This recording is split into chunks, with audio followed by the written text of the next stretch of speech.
I believe that this nation should commit itself to achieving the goal, before this decade is out, of landing a man on the moon and returning him safely to the Earth. No single space... Soon after President Kennedy's call to go to the moon in 1961, a number of researchers began to think about the various aspects of a lunar flight. NASA's Flight Research Center at Edwards proposed a free flight lunar landing simulator program. The research test vehicle was intended to investigate the inherent problems of lunar descents where there is no drag and weight is only 1/6 of Earth. The proposed technique for simulating the lunar gravity installed a jet engine underneath or within the machine on gimbals, so the thrust was always vertically upward.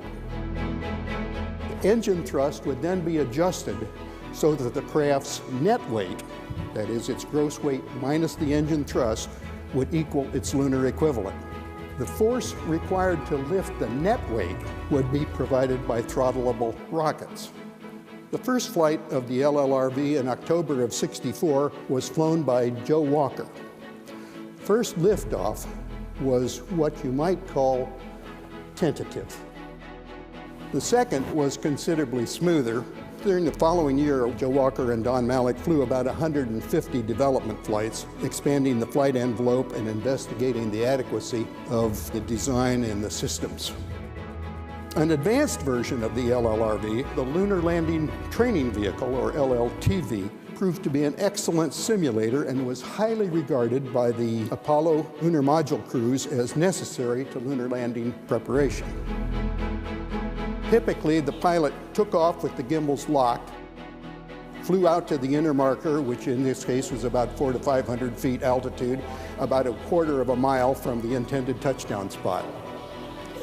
Arriving at the IP, he began a descent toward the target, switched into the lunar simulation mode, energized the lift rockets, and practiced a lunar landing.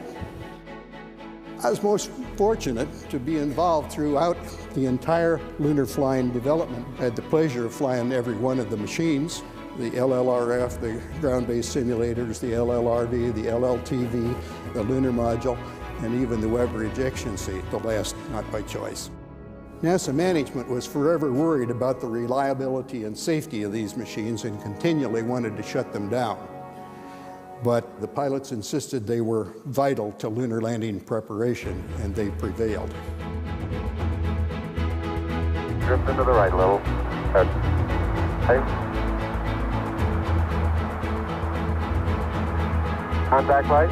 Okay, engine stop. We copy you down, Eagle. Tranquility Base here. The Eagle has landed.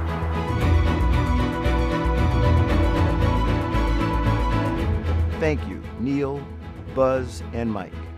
We're standing on your shoulders, building on your historic achievements. That drive to reach higher is alive and well in today's astronauts, who will travel aboard Orion on our very challenging path to Mars.